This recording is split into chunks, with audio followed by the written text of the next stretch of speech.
Ate Risa, pakitali na po ako. Bilis! Sigurado ka ba?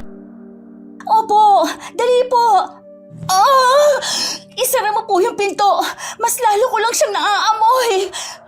Bakit kasi sa dami ng pwedeng pag-anakan, dito pa sa simbahan? Ate Risa! Ito na, sinasara na nga. Shit! Holy shit! Ay, ano ba? Bakit po? Ano po ba kasi yun? Si Father, papalapit na rito. Ano na pong gagawin natin? Ano gagawin ko? Leche talaga. Sumpa talaga tong pagiging aswang ko eh. Hindi. Kumalma ka, Nay. Kalma. Alalahanin mo yung sinabi ni tatay. Ha? Inhale. Exhale. Pilit pinakalma ni Ney ang sarili, habang si Sister Risa naman ay ginamit ang lahat ng lakas para may sarang malaking tarangkahan ng kumbento. Ayos ka lang ba?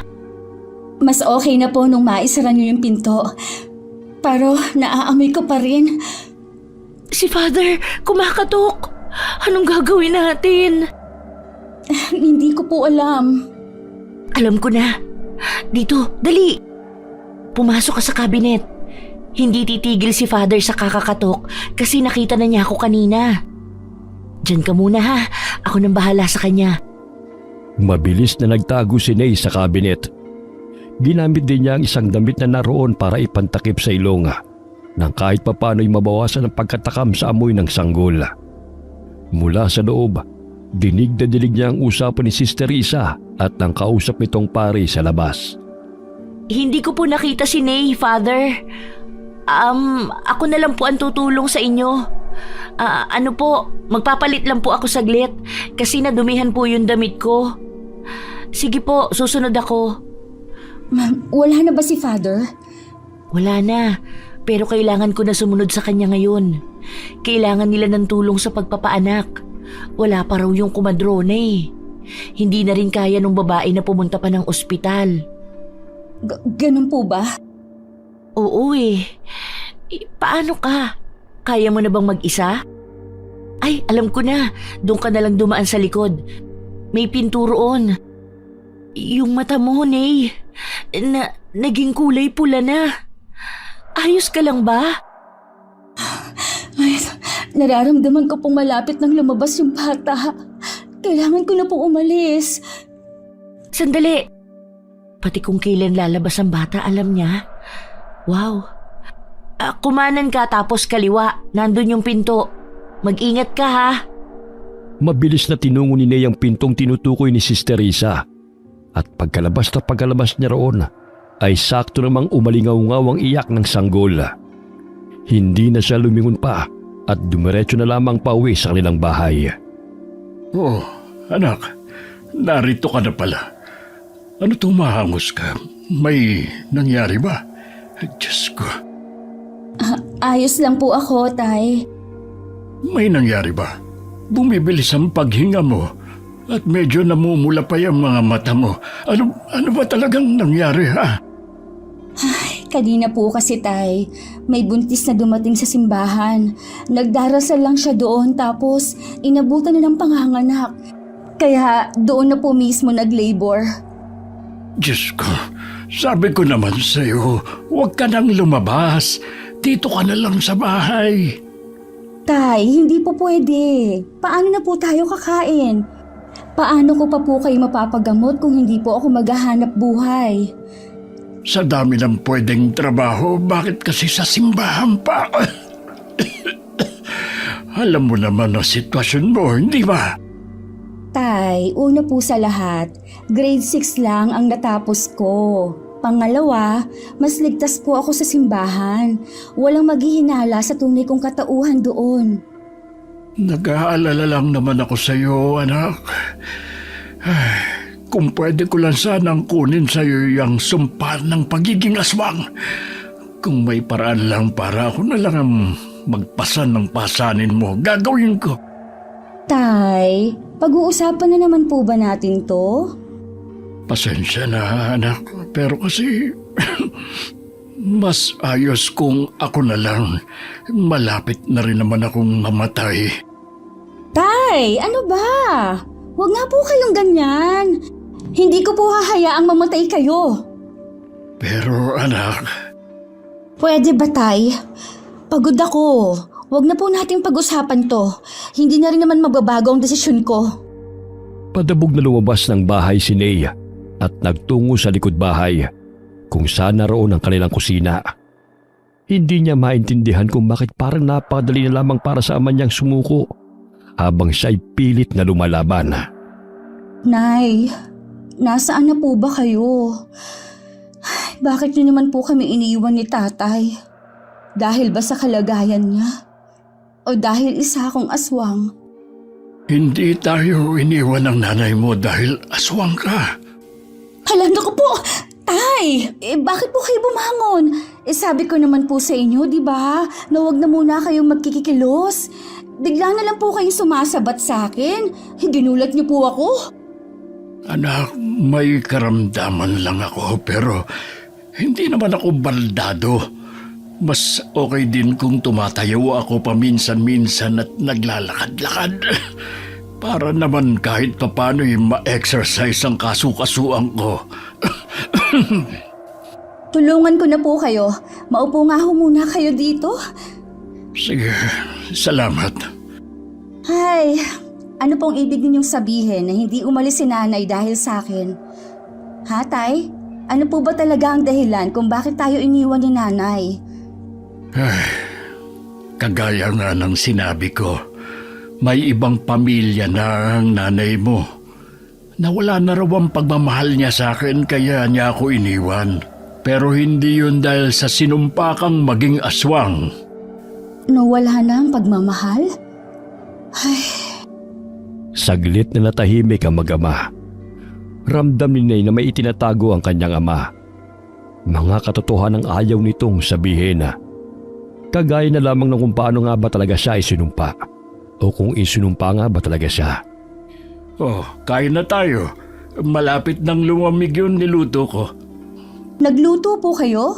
Sabi ko naman po sa inyo na ako na po ang magluluto pag uwi ko, di ba? Kaya ko pa nga kasi. Yung gamot niyo po, ininom niyo na po ba? Oo, ininom ko na. Tara, kain na tayo. Tay, Bakit? sabi niyo po uminom na kayo ng gamot niyo. Ano po tong bote ng gamot niyo dito sa basurahan? Kakaubos ko lang, anak. Kung hindi ko pa po makikita tong bote, hindi niyo pa sasabihin sa akin na ubos na pala? Tay naman. Anak, sasabihin ko naman talaga, nakalimutan ko lang. Kain na tayo. Mauna na po kayo. Lalabas lang po muna ako. Ibibili ko po kayo ng bago niyong gamot. Napabuntong hininga na lamang si Nea. Batid niyang wala ng silbi ang makipagtalo pa. Pag-uwi niya mula sa butika, mahimbing nang natutulog ang kanyang ama. Kaya't dumiretso na lamang siya sa higaan. Maaga pa siya kinabukasan para tumulong sa solisitasyon ng simbahan. Nay! Be! Tara na! Nariyan na po! Tay, mauna na po kami ha. Yung binili ko pong gamot sa inyo kagabi, inumin niyo po, ha? Oo, mag-iingat kayo, ha? Opo, Tay. Saang barangay nga po daw tayo ngayon, ate? Babalikan lang daw natin yung mga hindi pa nasulisit. Mauna na po kami, Mang Sedo. Sige, mag-iingat kayo, ha? Opo. Kamusta ka na pala, Nay? Mas okay na po kaysa kahapon. Ano palang nangyari? Sa nanganak? Ayun, ayos naman. Naipanganak naman niya ng maayos yung bata. Buti na nga lang, dating kumadrona pala si Sister Salve. Siya yung nagpaanak dun sa buntis. Sayang nga ang cute pa naman ng baby, hindi mo nakita. Mas okay na po yun dahil baka matakam lang ako at gawin siyang hapunan. Sira ka. Pero seryoso, paano ka ba talaga naging isang aswang? Sabi po ni tatay, isinumpa daw ako ng isang matandang babae na may galit sa kanya noon. Kaya, ito ang resulta. Ha? Ang lakas naman maka-fictional ng buhay mo. Pero bakit daw? I mean, ano daw ba ang nagawa ng tatay mo? Hindi ko rin po alam eh. Sa totoo lang, pakiramdam ko nga may tinatago sa akin yang si tatay. Hindi ko lang po alam kung ano. Tuwing nagtatanong po kasi ako, laging yun lang ang sinasabi niya. Parating hindi buo. Parating may kulang. Ah, ganun ba? Nakakapagduda nga yan. Ay, wag na po nating pag-usapan. Mabuti pa nga. Tara na, bilisan na natin. Pagkarating nila sa simbahan, ay agad na silang hinati at ang kanya-kanyang destinasyon para sa panghihingi ng donasyon sa nalalapit na pista ng simbahan. Ate, may aso. Baka kagating tayo niyan. Di, aswangin mo rin siya mamayang gabi. Ate naman! Biro lang. Huwag na lang tayong lumapit. Tao po! Tao po! Ate, parang wala naman pong tao sa bahay na yan. Meron yan. Nagtatago lang sila. Alam kasi nilang ngayon ang solisitasyon para sa simbahan. Tao po! Magandang umaga po! Ay, pasensya na po sa abala. Galing po kami sa simbahan. Manghihingi po sana kami ng kaunting tulong para sa nalalapit na pista ng parokya. Kung maaari po sana, manghihingi po sana kami ng kaunting abuloy para sa preparasyon, gaya ng misa, prosesyon, tsaka pagkain po para sa mga bisita. Tao po? Ang hindi magbigay, hindi pagpapalain ng Diyos. Ate, sira ka. Wala po yata talagang tao. Ay nako, sa iba na nga lang po tayo. Hindi, may tao yan. Ayaw lang lumabas. Tara, tago tayo dito. Tingnan mo, may lalabas niyan. Ate, hindi po ba kasalanan tong ginagawa natin? Anong kasalanan? Para naman to sa simbahan eh. Saka, kailangan mo rin ng pera, di ba? Para sa tatay mo. Kaya kailangan nating makarami. Para kahit bawasan natin, hindi sila maghihinala. Oh, di ba? Lalabas din yan, sabi sa'yo eh. Tara na, dali. Hello po! Magandang umaga po! Sige na. Galing po kaming simbahan. Manghihingi lang po sana kami ng kaunting abuloy para sa nalalapit po na pista ng parokya. Kahit magkano pong halaga ang may bibigay ninyo ay malaking tulong na po. Huwag po kayong mag-alala. Ilalagay po namin sa logbook ang pangalan ninyo at isasama sa panalangin ng buong grupo. Nag-aalangan man ang alin na kalalabas lamang ng bahay mula sa pagtatago, ay wala itong nagawa kundi ang magbigay na lamang ng maliit na halaga. Salamat po! Maraming salamat po! Pagpalain po nawa kayo ng Diyos. Bakit ka nagpapasalamat? At anong pagpalain? Ang liit naman ang binigay. 5 piso? Maliit lang din ang biyayang babalik sa kanya. Ate, marinig po kayo. Ano naman? Alam niyo po ate, parang hindi po kayo madre. Minus 10 points na po kayo sa langit niyan. Hindi ko naman talaga gustong maging madre. Yung tatay ko kasi, sabi niya wala daw ako mapapala kapag nag-asawa lang ako. Magagaya lang daw ako sa kanya na pinabayaan ng asawa. Parehas na po pala tayong walang ina ate, ano?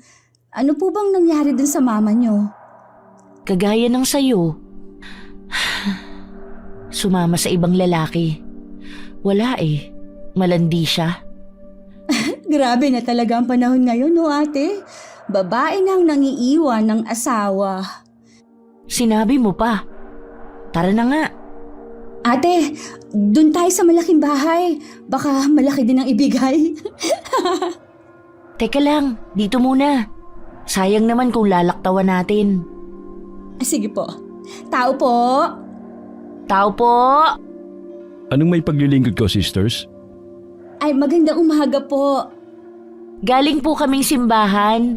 Manghihingi lang po sana ng kaunting tulong para sa nalalapit na pista ng parokya. Ah, galing pala kayo sa simbahan. Nariyan na ba ang bagong magiging kura paroko ng simbahan? Bukas pa raw po ang dating ng bagong kura. Ganun ba? Sige, sandali lang kukuha ako ng pera. Ate Risa, Bakit? May problema ba? parang bigla pong bumigat ang pakiramdam ko. Ha? Bakit? Hindi ko po alam, ate. Parang ang init bigla ng katawan ko. Ha? Pero malilim naman ah. Kailan mo pa naramdaman yan? Ngayon lang po, ate. Parang naninikip po ang dibdib ko. Teka, tatawag na ba ako ng tulong?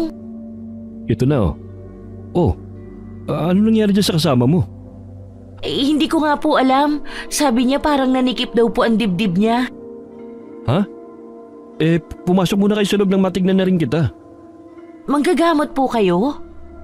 Albularyo ko. Po? Hindi na po. Nalipasan lang siguro ng gutom tong kasama ko. Saka kailangan na rin po naming bumalik sa simbahan. Akin na po yung donasyon nyo. Salamat po. Sigurado ba kayo? Para kasing hindi magandang lagay ng kaibigan mo. Tara na, Nay. Mas lalong hindi magiging maganda ang lagay niya kung gagamutin mo pa siya. Hindi na po. Salamat na lang. Mabilis na iniwan ni na Sister Risa at Ney ang bahay na yun. At nang tuluyan na silang makalayo, mas nakakahinga na ng maayos si Ney. Ano, kumusta ka na? Mas mabuti na po kaysa kanina. Ay, muntik na tayo ron ah. Bakit po pala, ate? Hindi niyo hinayaang tingnan niya ako. Baliw ka ba? Albularyo yun, Ney. Albularyo po? Huwag mo sabihin hindi mo alam kung ano ang albularyo at kung anong kaya nilang gawin. Hindi po. Ano? Diyos ko, naturingang aswang, walang alam. Ang sabi lang po sa akin ni tatay, manggagamot daw sila. Ano po bang kakayahan nila? Ang mga albularyo ay hindi lang ordinaryong manggagamot.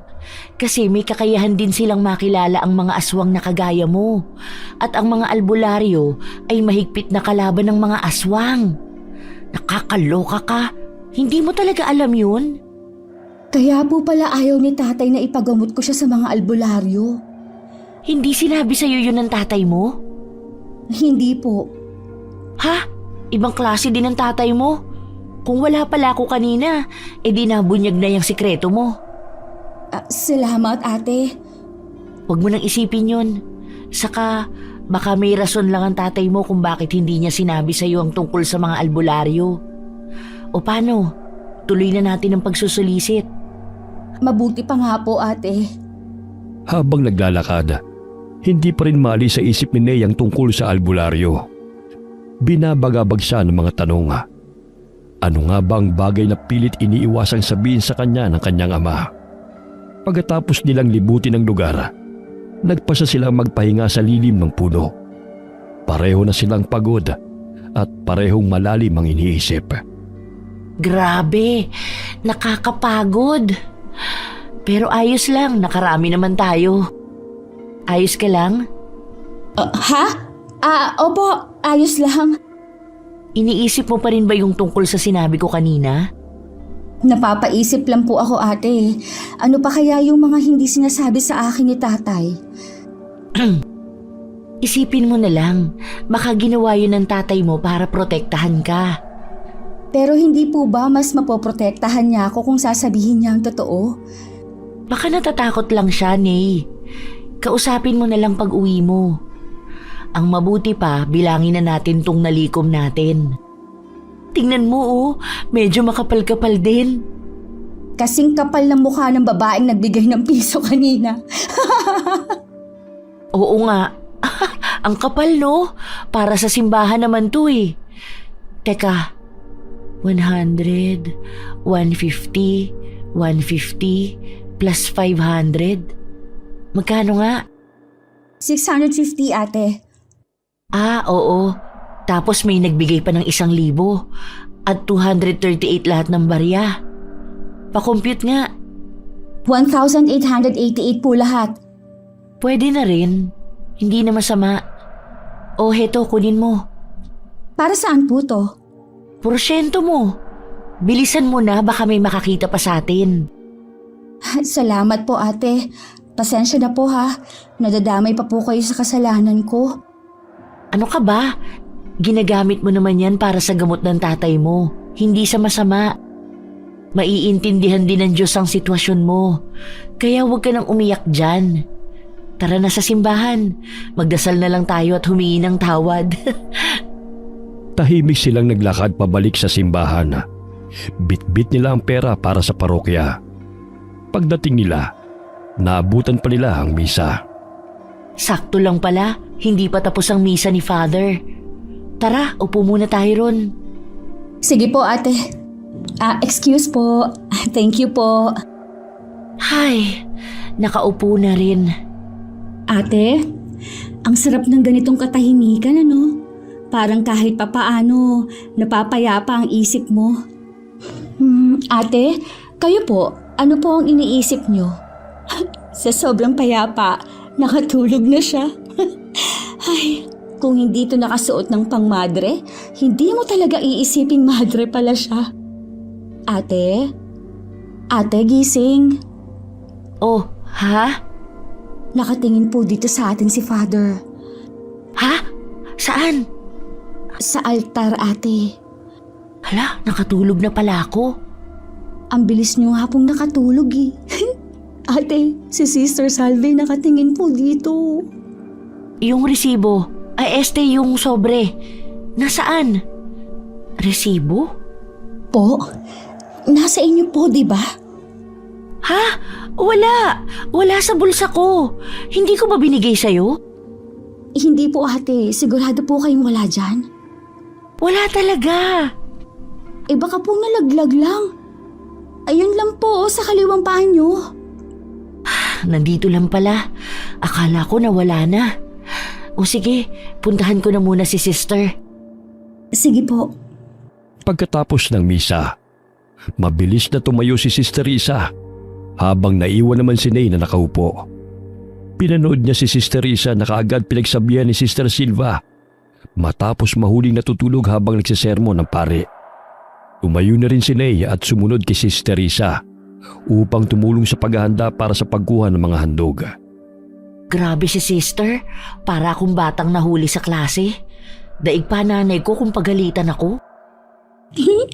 Kasi naman ate, tulog na tulog ka talaga. Akala ko nga nagdarasal ka lang yun pala. Humihilig ka na? Ay, hindi nga. Joke lang po. Hindi naman po kayo humihilik. Tumulo lang po yung laway nyo. Emi ka talaga. Ay, napalakas yata ang boses ko. Sorry po. Tara na nga, mangolekta na tayo. Salamat po. Pagpalain po kayo ng Diyos. Thank you po. Grabe, ang laki ng bigay nung lalaki dun, oh. Mayaman siguro yun. Gwapo pa. Hoy ate, baka po may makarinig sa'yo, isumbong ka pa. Mapapagalitan ka na naman. Ayos lang. Tara na, Nay. Hoy, ayos ka lang? Ha? Para ka nakakita ng multo dyan. Wala po. Para lang kasing may nakita akong pamilyar na mukha. Ha? Sino? Namalikmata lang po yata ako. Hayaan niyo na po. Panay ang lingon niya sa paligid para hagilapin ang tingin ng nakitang babae. Alam niyang imposible, pero hindi niya maiwasang makaramdam ng kaba. Ayos ka lang ba? Sino ba kasing hinahanap mo? Para kasing... Wala ate. Malabo yun. Imposible. May buntis ba rito? Yung albularyo ba? Ano? Hindi ate. Mas familiar pa po. Parang si nanay. Parang nakita ko po si nanay. Pero imposible po yun. Malabo po talaga na pumunta siya dito. Baka naman namimiss mo lang ang nanay mo. Baka nga po. Tapos na po ba kayo? Dalhin na po natin to sa kaban ng parokya, yung mga handog. Wait lang, Nay. Bakit po? Hala, ate! Huwag niyo na po akong abutan. Baka may makakita po sa inyo. Mapapagalitan kayo niyan. Wala yan. Harangan mo ko, bilis. Ate, kinakabahan po ako sa ginagawa niyo. Ano ka ba? Kailangan mo tong pera, di ba? Saka kung mahuli man, di mahuli. Mas gugustuhin kong mismong simbahan ang magtanggal sa akin bilang madre. Ayaw niyo po talaga maging madre, ano? Sino ba kasing gustong maging madre? Walang kalayaan, parang nakakulong. I mean, pwede ka namang maglingkod sa Diyos at mag-asawa at the same time, di ba? May point naman po kayo pero kasalanan pa rin tong ginagawa natin, ate. Kung hindi ko nga lang po talaga kailangan ng pera hindi ko naman po gagawin to. Hindi na po ako mangungupit ng pera para sa Diyos. Pero kailangan mo. Nay, tao tayo. Likas sa tao ang pagiging makasalanan. At itong mundo, pinipili tayo nitong maging makasalanan. Isa pa, habang buhay ka, tayo, hindi mo maiiwasan ang kasalanan. Alam mo kung anong mahalaga? Magbago po? Bukod doon, Ay, ano pa po? tanggapin ang kasalanan, umamin sa pagkakamali, matuto, magbago, at huwag nang uulitin ang parehong pagkakamali. Lalo na kapag nabigyan ka ng pagkakataon na hindi na yun ulitin. Yun ang mahalaga, ang aminin mong tao ka lang, nagkakamali at kailangan mo ang Diyos. Ay, lalim naman po nun, ate. Pwede na bang malunod? Corny niyo po, ate, ha? Ito oh. Sige na, itago mo na yan bago pa tayo makita.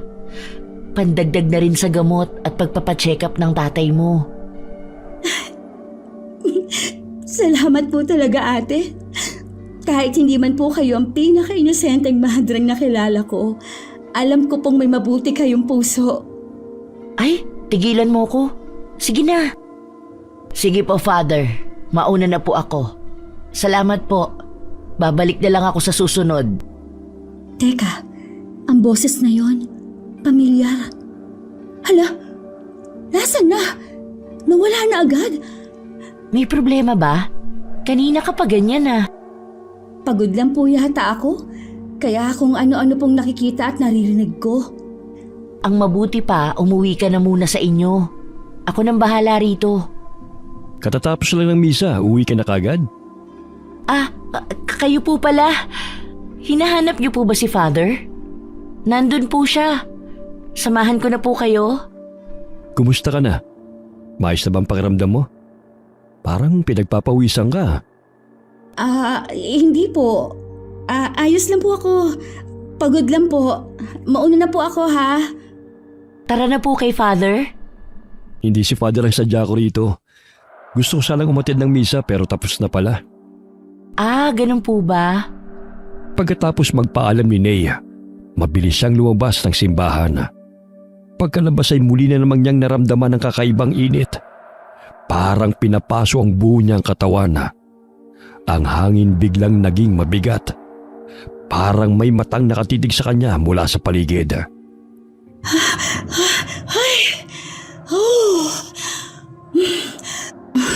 Muntik na ako dun, Ayos ka lang ba? Nay! O bakit? Para ka na namang nakakita ng multo. Kasi... hallucination ko lang ba yun? Pero sigurado ako sa narinig ko. Hoy! Ano bang binubulong-bulong mo dyan? Ate, may nakita ka po bang babae dito sa likuran ko kanina? Ha? Mag-isa ka lang naman. Ano bang nangyayari sa'yo? Sigurado ka po. Imposible namang guni-guni ko lang yun. Ate, feeling ko po, nababaliw na ako. Ha? Paano ba naman nasabi? Kanina po kasi sa loob ng simbahan, parang nakita ko si nanay. Tapos kanina rin, parang narinig ko siyang kausap si Father. Tapos ngayon, parang narinig ko ulit yung boses niya. Ngayon lang po. Hoy, wag mo naman akong takutin. Baka pagod ka lang. Sige na, umuwi ka na. Bakit niyo po pala ako hinabol? Ay oo, pinapasabi ni Sister Salve na bukas daw kailangan maaga pa lang nandito na kasi sasalubungin natin yung bagong kura paroko.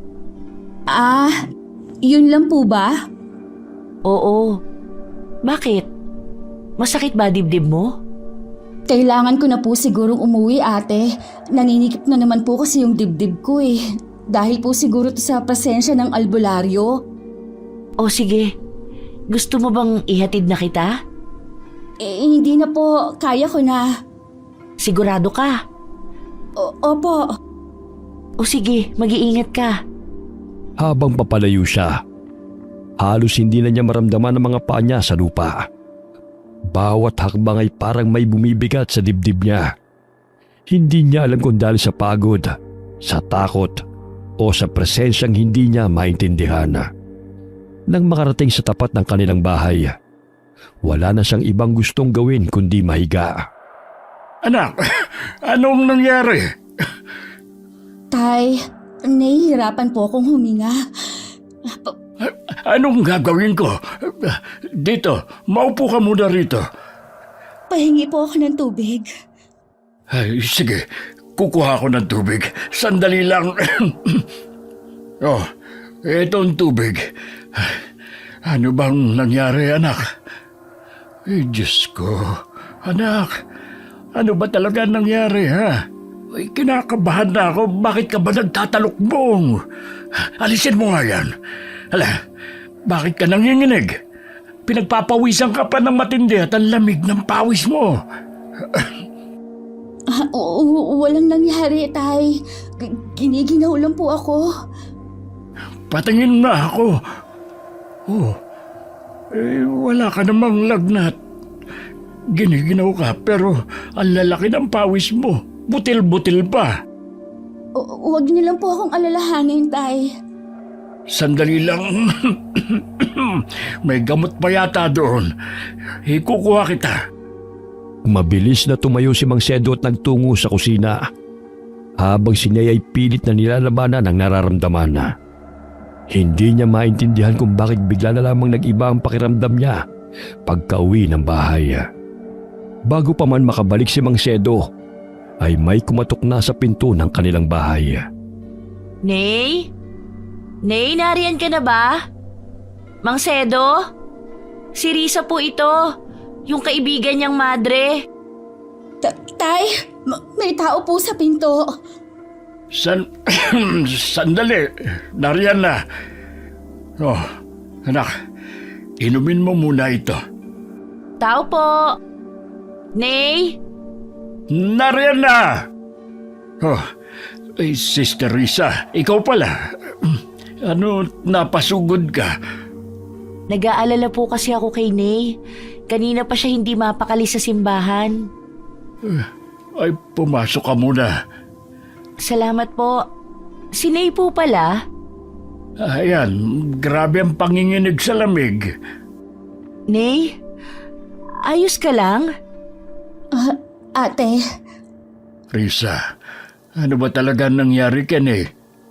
ate, Ano po, pasensya na, Ney. Pero tingin ko kailangan ng malaman ng tatay mo to. Ano ba kasi yun? Kinakabahan na ako. Kanina po kasi, habang nagsusulisit kami ng donasyon para sa simbahan, may nalapitan po kaming albularyo. Ano? Anong ginawa sa'yo ng albularyo, honey? Ay, wala naman pong ginawa ang albularyo, Mang Sedo. Kay Ney. Siguro? Ay, wag po kayong mag-alala. Kakausapin ko po siya. Bukas na bukas din. O kung gusto niyo po, ngayon na. Hindi kailangang malaman ng albularyo ang lagay ni Ney.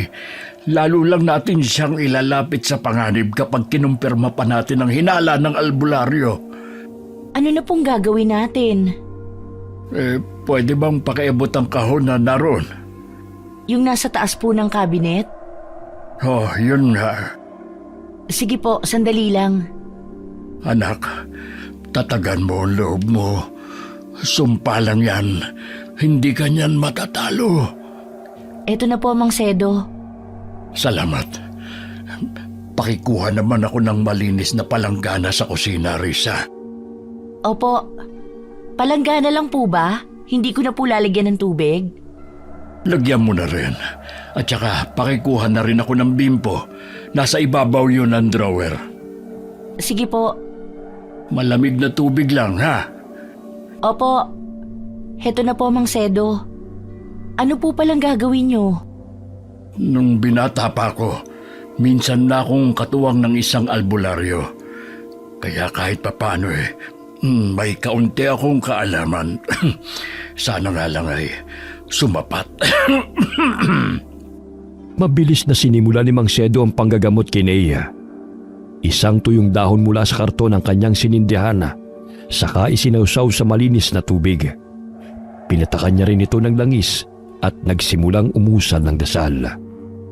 Bago ko ipunas kay Ney ito, kailangan muna natin siyang itali. Po? Bakit po? Mas mabuti nang ligtas tayo.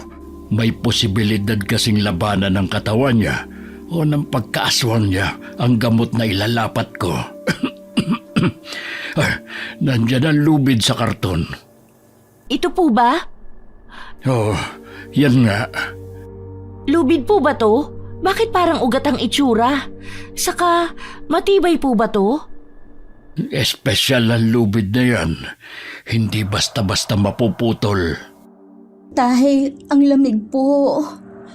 Kumapit ka lang, anak. Manalangin ka lang, Ney. Itatali ka namin, anak, ha? Sige po, Tay. Risa, patulong naman ako. Sige po, tama ho ba tong ginagawa natin? Ito lang ang tamang paraan. Mabilis nilang itinali si Nea. Hindi naman nagpumiglas ang dalaga. Tahimik lamang siyang nagpatali. Pero habang unti-unting dumidilim ang paligid dahil paggabi na, doon na siya nagsimulang magwala. Tay! Ang sakit po ng ulo ko. Para po ako nahihilo. Tay! Mang Sedo, ano na pong gagawin natin? Ney, kumapit ka lang. Tama talaga ang pasya kung puntahan ka. Sabi ko na may mangyayaring hindi maganda. Heto, tulungan mo kong punasan ang braso niya. Tay! Ayoko po yan! Huwag niyo po ilapit sa akin yan! Ney, para sa'yo rin to. Napapaso ako sabi! Ituloy mo lang ang pagpupunas, Risa. Po? Opo. Mang Sedo, bakit po umuusok ang katawan ni Ney kapag pinupunasan natin? Ayoko sabi yan! Para na po siyang nag-iibang tao. Pakawalan niyo ko. Tanggalin niyo ang tali. Tanggalin niyo. Diyos ko, Mang Sedo. Ney, anong nangyayari? Sinasapian ba siya? Huwag kang matakot, sister. Normal lang yan kasi nagsasaaswang siya. Kagaya na sabi ko, nilalabanan ng katawan niya mga dasal at orasyon ko. Tay! Pakawalan niyo ako, mga hayop. Yung boses po ni Ney, Mang Sedo, nag-iiba na po. Yung mata niya, sobrang pula na. Ano na pong gagawin natin? Mang Sedo, tutulungan na po kitang magdasal. Huminahong ka, Risa. Ituloy mo lang ang pagpupunas mo. Pero Mang Sedo, natatakot na po ako para kay Ney. Huwag kang matakot dahil naaamoy niya ang takot at kahinaan mo. Mang Sedo, bakit po biglang namatay ang ilaw? Brownout po ba? Wala po bang kuryente? Mang Sedo, ano pong nangyari? Bumalik na ang ilaw pero si Ney po, saan siya nagpunta? Nalintikan na. Nakatakas siya. Hanapin natin. Bilis! Tiyaka kung hindi pa siya nakakalayo. Opo. Ney, nasaan ka? Anak! Alam kong nariyang ka lang. Hindi ito ang tamang oras para makipagtaguan. Ney, wag mo naman kaming takutin. Saan po kayo pupunta, Mang Sedo? lalabas ako. Titignan ko kung nando si... Nay, siya yun. Sigurado ako. Pero Mang Sedo, gabi na po eh. Bahala na nga. Pero ano gagawin ko? Pambihira naman talaga. Sandali lang po. Habang hindi maganda ugaga si Mang Sedo at Sis Teresa sa paghahanap kay Nea, pilit namang nilalabanan ni Nea ang sarili habang nagtatago sa silong ng bahay nila. Inhale. Exhale. Umayos ka, Nay. Labanan mo. Nay! Anak! Nakalayo na po yata si Ney, Mang Sedo. Hindi siya pwedeng makalayo. Ang buwan. Ano pong meron sa buwan? Ang kapangyarihan ng kabilugan ng buwan. Yan ang humihila kay Ney. Kailangan natin siyang mahanap bago pa mahuli ang lahat. Pero hindi pa naman po tuluyang bilog ang buwan. Kaya nga kailangan na nating maagapan. Ney! Anak! Hindi. Oh! Narinig niyo po yun? Parang nanggagaling sa silong. Mang Sedo, kaya niyo po ba? Hindi pa po kayo magaling. Huwag niyo na lang pong pilitin ang sarili niyo. Mabuti pa pong ipanalangin na lang natin si Ney. Hindi. Kaya ko. Ney! Anak! Kahit mahirap, pinilit ni Mang Sedo na hanapin ang anak, habang si Ney naman ay tuluyan ng di napigilan ng pagsasaswang. Sa kalagitnaan ng gabi, umalingaw-ngaw ang pagaspas ng kanyang pakpak at ang tunog nito'y kagaya ng isang wakwak. Kinaumagahan na, nagising si Nea, pagod at walang maalala, pero mas bumuti na ang pakiramdam niya. Tay? Ney!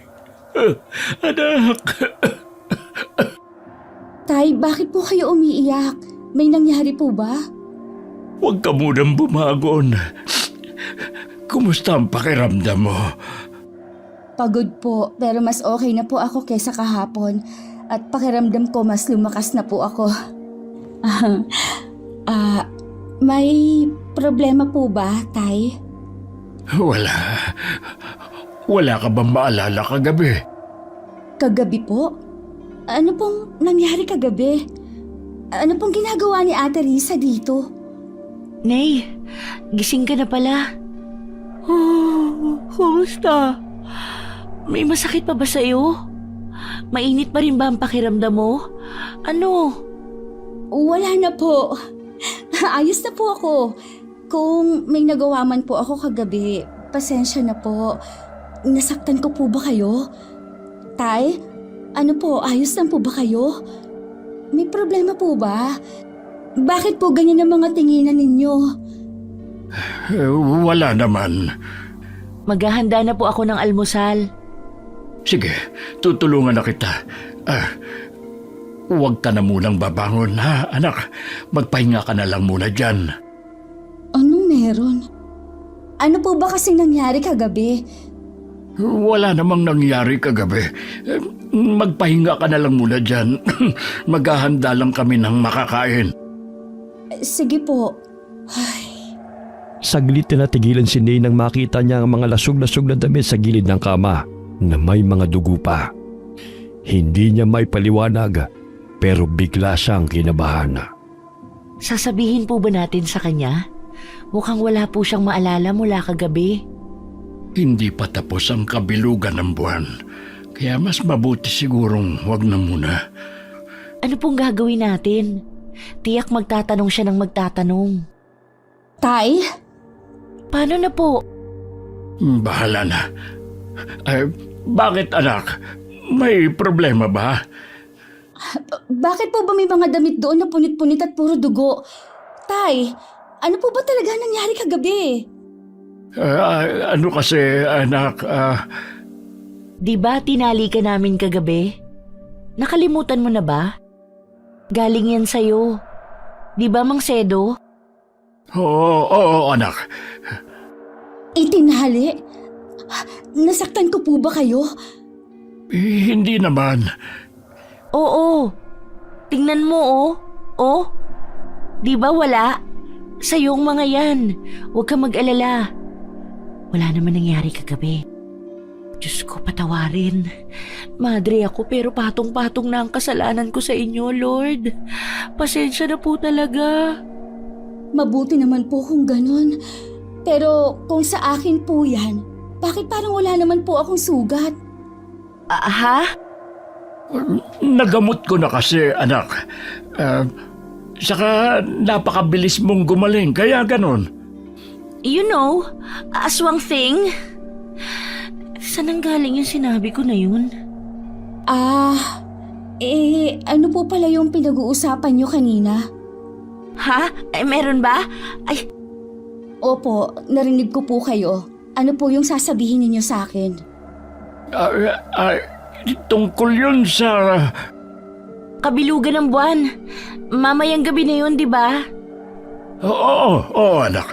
Mamayang gabi na nga ang kabilugan ng buwan. Kaya mas mabuti siguro kung dito ka na lang muna sa bahay ngayong araw. Po? Pero ngayon na po darating ang bagong kura paroko ng simbahan at inaasahan po ni Father na sasalubungin namin siya. Ako nang bahala doon. Sasabihin ko na lang na masama ang pakiramdam mo. Pero ayos na po ako. Pakiramdam ko nga po mas dumoble ang lakas ko. Ha?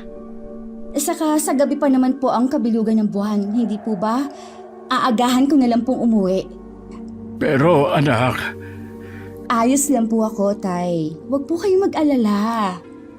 Ay, hindi na ba talaga kita mapipigilan? Tigas talaga ng ulo. Huwag po kayong mag-alala, Mang Sedo. Bantay sarado po sa akin itong si Ney.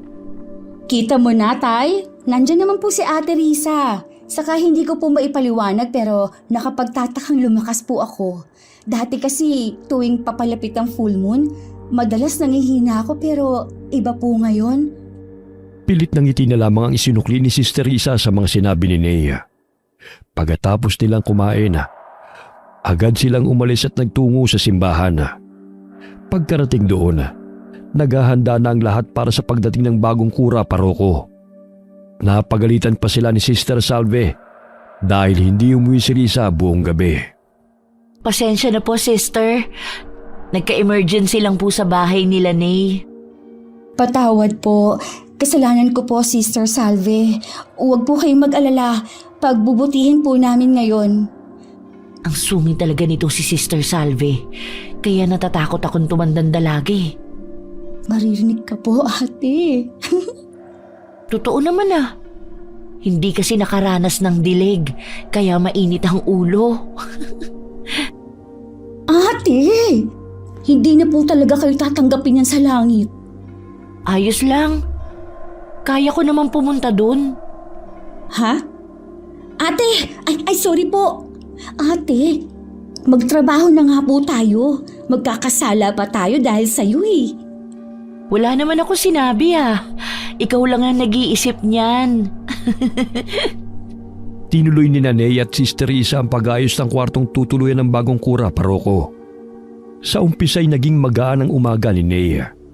Pero di kalaunan ay muli na naman siyang nakaramdam ng kakaibang init sa katawan. Pabukas nga po ako ng electric fan, ate. Patutok po sa akin. Ayan, ayos na ba? Opo, salamat.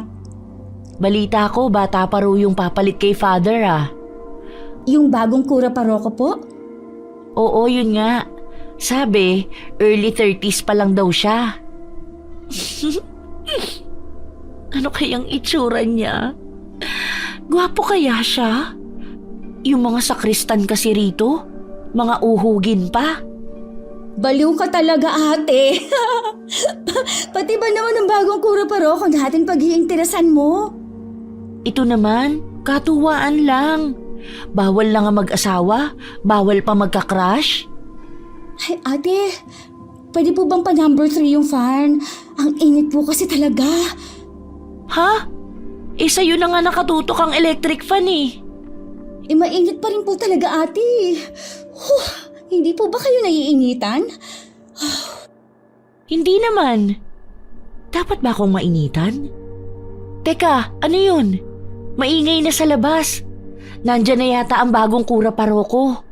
Sabi ko nagagabihin siya eh. Ay, mabuti nga po yung ginabi siya kasi ang dami pa nating inayos. Halos katatapos nga lang din natin dun sa tutuluyan niyang silid eh. Ay, silipin natin, ate. Tara. Oh, bakit? May problema ba? Ang bango po, ate. Hindi niyo po ba naaamoy? Ang bango. Parang amoy dinuguan? Ha? Dinuguan? Opo, hindi niyo po ba naaamoy? Parang may nagluluto ng dinuguan. Saan kaya galing yun? Hoy, ate. Ayos ka lang ba? Ha? Oo. Sigurado ka po? Para po kasing kayo naman ang nakakita ng multo. Guni-guni ko lang ba yun? Ang alin po, ate? Guni-guni ang alin? Ay, wala. Para lang kasing pumula saglit yung mata mo. Pumula? Wag mo nang intindihin yun. Hindi ka na naiinitan? Hindi na po. Ang weird nga eh. Kasi nung naamoy ko yung dinuguan, parang biglang naging presko ang hangin. Ay, ganun ba? Opo. Tara na po. Salubungin natin ang bagong kura paroko. Tapos na rin naman tayo mag-ayos at maglinis ng silid niya eh. Oo. Sige. Habang magkasama silang naglalakad papunta sa labas ng simbahan, hindi pa rin maalis sa isip ni Ney ang amoy ng dinuguan. Parang isang senyales na hindi niya may paliwanag. Lalo't may iba siyang nararamdaman na gumagalaw sa kanyang katawan. Ayun ang bagong kura paroko, ate. Ay, may itsura nga po siya. Ha? Oo nga. Anong problema, ate? Parang kanina lang po excited pa kayo makita yung bagong kura paroko ha. Pero ngayon, para naman po kayong natameme na dyan. Wala. Ina-expect ko lang kasi na mas gwapo siya. May itsura naman po ha. Pero hindi gwapo. Oo. Ha? Ewan ko sa'yo, ate. Ate, Oh, bakit? nandito po yung albularyo. Kaya po pala may kakaiba akong nararamdaman. Ha? Saan? Ayun po sa tabi ng bagong kura. Oo nga no. Tapos, parang hindi rin siya mapakali. May nararamdaman ka bang kakaiba? Medyo naninikip lang po yung dibdib ko. Kailangan na nating umalis dito, Ney. Mabilis na hinila ni Sister Risa si Ney. Wala namang nagawa si Ney kundi magpatianod sa madre. Pero nang tuloy na silang makalabas ng simbahan at masinaga ng liwanag ng buwan, bigla na lamang may kakaibang nangyari kay Ney. Ate, Ney, anong problema? Ito na nga ba sinasabi ko? Dapat talaga nakinig na lang tayo kay Mang Sedo. ate, Ano yun? ang full moon, nangyayari na po. Ano? Hala, oo nga. Sabi ng mama ko noon, minsan lang nakakaramdam ng ganito. Kaya pala, nag-iibang pakiramdam ko kanina pa. Tapos, ngayon pa talaga nangyari. Kung kailan nasa labas ka, nalinti ka na talaga. Naku, pag minamalas ka nga naman. Anong gagawin natin ngayon? Hindi na po ako aabot pa sa bahay. Kailangan po nating makahanap ng mapagtataguan dito. Kailangan niyo po akong itali. Bilisan na po natin. Sige. Oh, kayo pala. Ano nga ulit ang pangalan nyo? Puwisi talaga? Bakit ngayon pa? Risa po. Ito naman si Ney. Umarte ka lang ng maayos, Ney. Huwag kang papahalata. Ako nga pala si Aro. Tawagin nyo lang ako Manong Aro. Yun naman ang tawag sa akin ng lahat eh. Ay, sige po, Manong Aro. Pero mawalang galang na po. Mauna na po kami. Sandali lang. Bakit ba para kayong laging nagmamadali? Ayos lang ba yung kasama mo? Ayos lang po siya. Ayos lang po ako. Kahapon pa siya ganyan. Sigurado ka bang ayos ka lang talaga? Ayos lang po talaga. Hindi eh. Parang hindi ka naman ayos. Kapwa sila natigilan ng biglang dumating ang asawa ni Manong Aro. Akala nila'y makakahinga na sila ng maluwag. Pero mas lalong nanikip ang paligid nang mapansin ni Ney ang bilog na tiyan ng babae. Sa tansya niya, malapit na itong manganak. Yari na. Nay, ayos ka lang? Ate, umalis na tayo dito. Bilis! Ay, pasensya na po pero mauna na po kami. Sandali lang. May pakiusap sana ako eh. Po, ano po yun? Sa kumbento ba ang punta nyo? Baka pwede nyo samahan ng asawa ko. Kailangan kasi ako sa loob. Kaya kung pwede, kayo na lamang sanang sumama sa kanya. Po? Hindi po pwede. Bakit naman? Hindi po kasi doon ang punta namin. Ganun ba? Gusto kasi ng asawa ko makausap si Sister Manuela. Kaso wala siya sa loob. Sabi, nasa kumbento raw. Hindi nyo ba talaga siya pwedeng samahan? Saglit na nagkatinginan sina Sister Risa at Nea. Malalim ang buntong hininga ni Nea.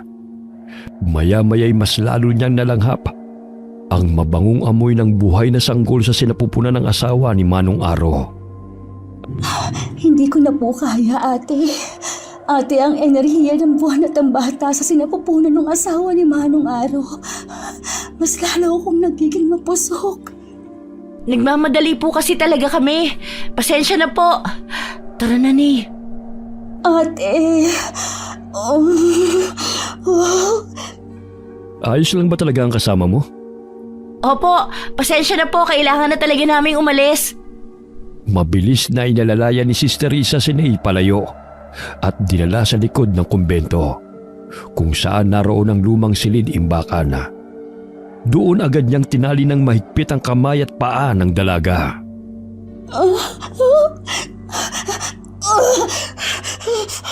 Ate.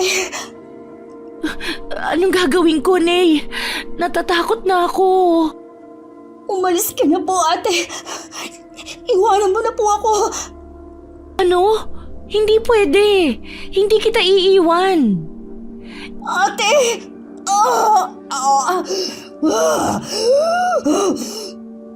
Nay, pigilan mo. Isipin mo ang tatay mo. Paano na lang kapag nalaman nila ang katauhan mo? Paano na ang tatay mo? Sino nang mag-aalaga sa kanya? Hindi kakayanin ni Mang Sedo na mawala ka, Nay.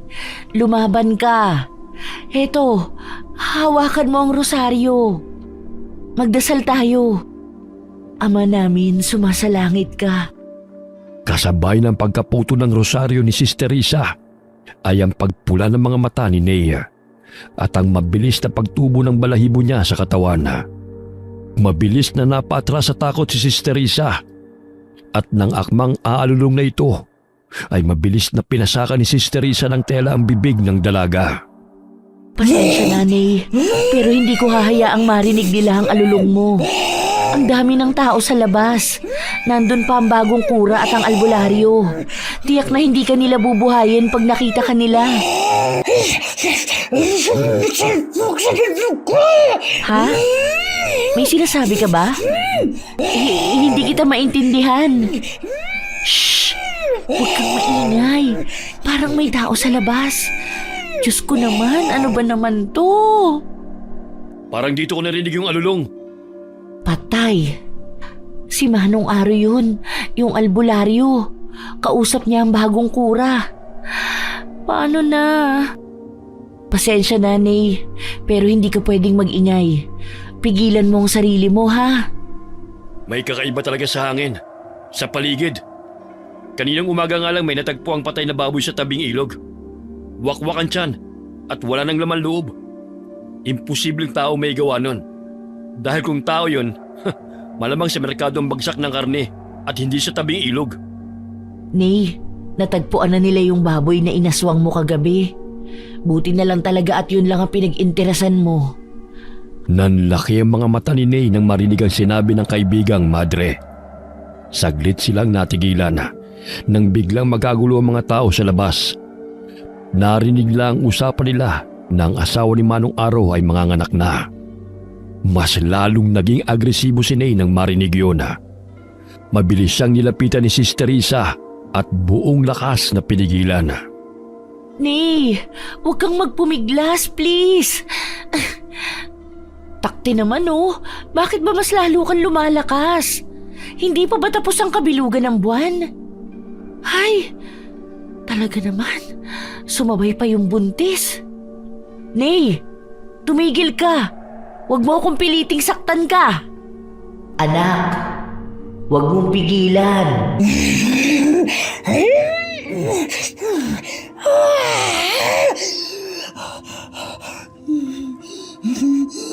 Nay? Ha? Wait lang, tatanggalin ko na yung salpak mo. Basta promise mo hindi ka sisigaw ha. Huwag mong pigilan, anak. Mabango ang amoy, hindi ba? Oh, hayan na, tanggal na. Nay? Ha? Wala naman dito ang nanay mo. Nay, ayoko po. Ayoko po. Sino bang kausap mo? Natatakot na talaga ako. Kailangan mo yon, anak. Huwag mong pigilan. Naaalala mo ba yung sarap sa pakiramdam nung kinain mo yung buntis na baboy kagabi?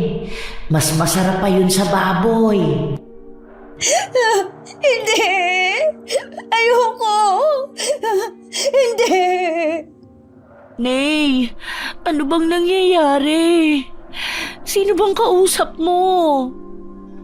Ayoko. Hindi. Ayoko. Kahit unti-unti nang nawawala sa anyong tao si Nay, mukha pa rin siyang batang litong-lito. Halimaw na ang galaw ng katawan niya, pero puno siya ng takot. Pilit niyang tinatakpan ng magkabilang tenga gamit ang mga kamay para hindi marinig ang boses na umaalingaw-ngaw sa kanyang isip. Tumigil ka! Tumigil ka na! Hindi kita kailangan! Anak, kailangan mo ko. Ikaw ang susunod. Nasa dugo mo yan. Huwag mo nang labanan. Nay, sinong kinakausap mo? Walang ibang tao rito kundi tayo lang dalawa. Ayoko! Umalis ka na! Umalis ka sa isip ko! Hindi kita kailangan! Nay, sobrang pula na ng mga mata mo. Nanginginig ka. Bakit ka umiiyak? Sabihin mo, paano kita matutulungan? Ate, tulungan mo ako. Ayaw niya akong umalis. Ayaw niya akong tigilan. Sino ba kasi yun? Ayoko na marinig. Ayoko. Ate, ayoko na marinig ang boses ni nanay. Ha? Pero wala naman dito ang nanay mo Nandito siya. Nandito siya sa ulo ko. Paulit-ulit ang boses niya. Hindi ko alam pero naririnig ko siya. Anong sinasabi niya, Nay? Ang bango raw ng dugo. Ang sarap raw ng laman. Ayoko. Ayoko. Nay, makinig ka sa akin. Nandito ako. Hindi ka nag-iisa, okay? Huwag mong hayaan na kunin ka ng tinig na yan. Tama po kayo, ate. Isinumpa lang ako. Wala sa dugo ko ang pagiging isang halimaw. Mali ka, anak. Hindi totoong isinumpa ka. Dahil bunga kita. Nananalaytay sa dugo mo ang aking dugo. Ano bang sinasabi mo? Umalis ka na. Nagsisinungaling ka. Hindi ka totoo. Totoo ang sinasabi ko. Nagsinungaling sa'yo ang tatay mo. Katulad kita, anak. Kaya yakapin mo ang pagiging aswang natin. Hindi totoo yan! Hindi ka totoo! Umalis ka na! Muling umalingaw-ngaw ang sigaw ni Ney sa loob ng silid-imbakan. Maya-maya'y parang naubos ang lahat ng enerhiya niya sa katawan hanggang sa mawalan ng malay. Pagdilat ng mga mata niya ay nakauwi na siya sa kanilang bahay. Nakahiga sa banig, may basang bimpo sa noo at dama pa rin sa katawan ang pagod na hindi may paliwanag. Sabi niya po, narinig niya ang boses ng nanay niya. Anong klaseng tao po ba talaga ang nanay ni Ney, Mang Sedo? Matagal ko nang inilihim sa kanya ang tunay na katauhan ng nanay niya. Ayokong sundan niya ang yapak ng kanyang ina. Ano pong ibig niyong sabihin? Hindi ordinaryong tao si Melissa, ang ina ni Ney. Kagaya ng anak ko, isa siyang aswang. Akala ko noon nagbago na siya at tuluyang tinalikuran ng pagkaaswang pero nagkamali ako nang mabalitaan kong nambiktima na naman siya. Nang marinig ko yun, hindi na ako nagdalawang isip pa na umalis. Itinakas ko ang aking anak sa kanya. Kaya kami napunta rito. Kung ganun, hindi po pala isinumpa si Ney, kundi... Oo. Hinawahan siya ng pagkaaswang ng nanay niya. Siya ang pilit na sinasabi ng kanyang ina na nakatadhanang maging tagapagmana ng angkan nila. Hindi! Hindi totoo mga sinasabi ni tatay. Hindi yan totoo. Hindi ako aswang. Hindi ako halimaw. Ayoko! Natatakot ako. Paano kung bumalik si Melissa? Ayokong maging masama ang anak ko. Kaya nga hanggat maaari, sana'y ayoko nang ipaalam sa kanya ang lahat dahil mas mahihirapan lang siya. Pero base sa sinabi mo, sister, kinakausap na si Ney ng kanyang ina. Kaya kasi ni Melissa ang kumausap ng mga kalahi niya. Gamit lang ang isip. Isa yun sa mga kakayahan nila. Huli na po kayo, tay. Alam ko na po ang lahat. Narinig ko po lahat. Ney, anak! Huwag po kayo mag-alala, tay. Hindi naman po ako galit sa inyo. Naiintindihan ko po. Malaki na po ako. Hindi ko hahayaang matulad ako kay nanay. Tay. Huwag ka munang bumangon. Kaya ko na po, tay. Simula po ngayon, gagawin ko po ang lahat para hindi ako tuluyang maging aswang. At kung kinakailangan kong itali ang sarili ko gabi-gabi para lang malabanan nito, gagawin ko po. Hindi po ako makikinig sa bulong ni nanay. Anak, hindi mo kailangang dalhin to na mag-isa. Alam ko po, pero bahagi na to ng pagkatao ko, tay. Hindi ko po pwedeng takaasan. Pero pwede ko pong pigilan. Anong ibig mong sabihin? Huwag niyo na po akong alalahanin. Ang gawin niyo po, magpalakas kayo para pag binawi ako ni nanay sa inyo, kaya niyo siyang labanan. Kaya niyo akong ipagtanggol. Anak ko. Ilang araw din ang lumipas at muling bumalik sa normal na buhay si Nea. Araw-araw pa rin siyang pumupunta sa simbahan at araw-araw din ang panghihingi nila ng solisitasyon para sa mga gawain ng simbahan. Grabe!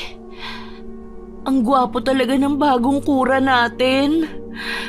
Feeling ko, mahal ko na siya. Sabi niyo po nung una hindi siya gwapo.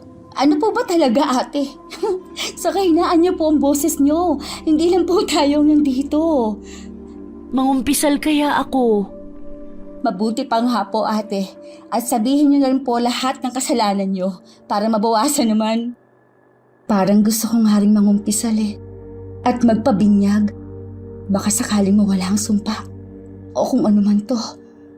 Mangungumpisal ako at doon ko sasabihin sa kanya ang nararamdaman ko. Father, kasalanan po ba?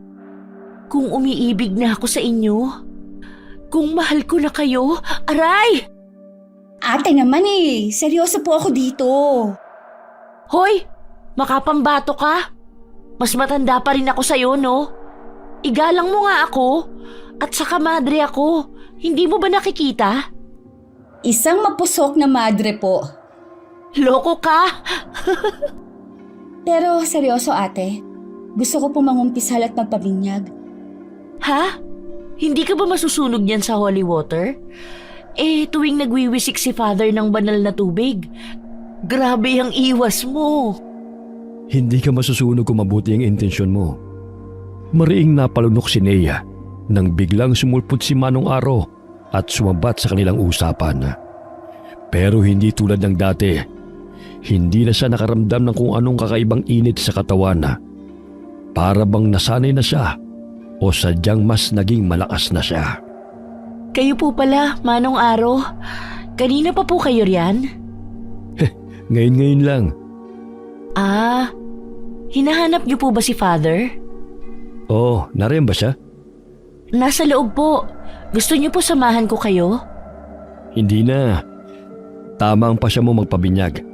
Alam mo, hindi lamang panlabas na karumihan ang nililinis niyan, kundi pati ang laman at lalim ng puso. Pero paalala lang, hindi lahat ng nababasa ng banal na tubig ay gumagaling. Minsan, doon pa lang sila nagsisimula magbago. Ang lalim naman po niyan. Tayo na po sa loob? Hindi na. Kaya ko na. O sige na. Ituloy niyo na pinag-uusapan niyo. Sige po. Ang weird talaga minsan ni Manong Aro. Teka, ayos ka lang ba? Ha? Oo naman. Sigurado ka? Wala bang masakit? Hindi ka ba naiinitan? Nilalamig? Normal ba ang paghinga mo? Oo nga po. Totoo? Totoo nga po. Siguro dahil tapos na ang kabilugan ng buwan, kaya bumalik ka na sa normal. Siguro nga po. Hindi ka pa naman tuluyang nagiging aswang, di ba? Nagsisimula pa lang. Baka nga po.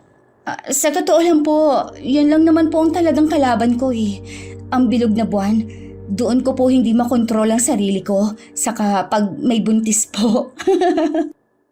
Di madali lang yan. Alamin mo kung kailan ang kabilugan ng buwan para makapaghanda ka. Kung kailangang itali ka o huwag ka na lumabas buong araw, gagawin natin.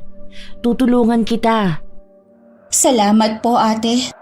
Napakaswerte ko po na nakilala ko kayo. Naku, lalaki ulo ko niyan. Ay, may malaking kalendaryo pala ako sa kwarto ko. Sa'yo na lang, ibibigay ko sa'yo. May buwan doon. Makikita mo kung kailan ang full moon, quarter moon, etc. Sige po ate. Pero ate, sa tingin niyo po ba tama na subukan kong magpabinyag? Alam mo, sa totoo lang, isang patak nga lang ng holy water, parang sinusunog ka na. Paano pa kung ibuhos sa noo mo? Baka maglihab ka na dun sa altar. Grabe ka naman ate. Pero ano nga po bang dapat kong gawin? Bakit hindi mo simulan sa pangungumpisal? Malay mo, si Father lang pala ang makakatulong sa'yo. May punto po kayo ate. Sige po, mamaya-maya, mangungumpisal na ako. Maayos at malinaw ang naging plano ni Nea at Sister Risa. Pero may ibang plano ang tadhana nang lumutang ang mga kakaibang balita. Yun nga pong sadya ko rito sa inyo, Father. Kasi hindi na po talaga maganda ang kutob ko. May natagpo na naman pong bangkay. At sa pagkakataong to, hindi na baboy, kundi isang matandang babae. Ha? Tama ba yung narinig ko? May pinatay? Wakwak po ang tiyan at nawawala ang lahat ng laman loob. Gusto ko po sanang humingi ng tulong sa simbahan kasi hindi ko na po kaya mag-isa, Father. Kapapanganak lang po ng asawa ko. Alam niyo naman po yun.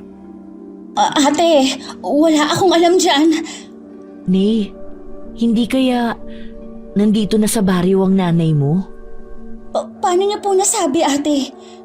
Sabi kasi ni Mang Sedo, itinakas ka lang daw niya at inilayo sa nanay mo para hindi ka matulad sa kanya. Saka nabanggit niya na ikaw ang tagapagmana ng nanay mo. Naisip ko lang, hindi kaya? Huwag naman po sana, ate. Pagkatapos marinig ang balitang yon, maagang umuwi si Nea. Bukod sa ayaw niyang abutan ng dilim na nasa labas, may kutob siyang hindi niya may paliwanaga. Ramdam niya na para bang may nakasunod sa kanya habang naglalakad. Tay? Tay? Sino ka? Nariyan ka na pala, anak. Hindi mo na ba ako nakikilala? Ako ito, si Nanay. Nay? Ano pong ginagawa niyo rito? Lumayo ka sa anak ko! Lumayas ka rito! Hindi ka namin kailangan. Anak, tumakbo ka na! Ano po bang nangyayari? Nay, bakit po kayo nandito? Ano po kailangan niyo? Babawiin na kita, anak. Ang tagal mong nawala sa akin dahil sa tatay mo. Miss na kita. Sumama ka na sa akin. Gusto kitang makasama ulit. Hindi sasama sa iyo ang anak ko! Tay! Ayos na po ba kayo? Mas lumalala po ang ubo ninyo. Anong ginawa niyo sa tatay ko? Anak, wala akong ginawa sa tatay mo. Ang totoo, siya ang may ginawang kasalanan sa akin. Inilayo ka niya. Kinuha ka niya't itinago. Parang hayop na ikinandado. Ang mga kagaya nating aswang ay dapat malaya. Nababaliw ka na. Ginawa lang yun ni tatay dahil masama kayo. Kayo ang dahilan ng lahat ng paghihirap ko. Umalis na po kayo. Hindi ako sasama sa inyo. Anong ginawa mo sa anak natin, Sedo? Sinira mo ang pagkakataon nating mabuo bilang pamilya. Anak, makinig ka sa akin. Kailangan mo kong pakinggan. Kailangan mo kong samahan bago mahuli ang lahat. Anong ibig yung sabihin sa bagong mahuli ang lahat? Anak, ikaw ang susunod na magiging tagapagmana ng lahi natin. Magiging mayaman ka. At kung sasama ka sa akin, papayagan kitang ipagamot ang tatay mo sa isang mamahaling ospital. Huwag kang makinig sa kanya, anak! Nililinlang ka lang niya. Manahimik ka, Sedo. Huwag mong agawan ng kalayaang mamili ang anak natin. Huwag mo siyang linlangin. Akala mo ba hindi ko alam? Ang alin po, tay? Hindi ko ito sinabi sa kanya dahil kahit papano, ayoko kamuhi ang kanya. Pero sinasagad mo na ako, Melissa. Anak, ang nanay mong dahilan ng... Tay! Anong ginawa niyo sa tatay ko? Bakit mo siya sinaktan? Ha? Walang hiya ka! Ang lakas nun, ha? Tumilapon siya! Tay! Huwag kang makinig sa kanya. Sumama ka na sa akin. Hindi mo makukuha ang anak ko. Patayin mo na lang ako. Huwag na nating gawing komplikado to. Simple lang. Sumama ka sa akin at hahayaan kong mabuhay ang tatay mo. Nababaliw ka na ba? Papatayin mo ang tatay ko para lang mangyari ang gusto mo? Pinatunayan mo lang kung gaano ka kasama. Masama ka rin naman. Kahit anong tanggi mo, hindi magbabago ang katotohanang nananalaytay sa katawan mo ang dugo ko. Masarap ba ang laman ng loob ng baboy na kinain mo? Sayang, nagtimpi ka kasi noong full moon. Hindi mo tuloy natikman kung gaano kasarap ang bagong silang na sanggol. Mas masarap pa yun sa isang makunat na matanda.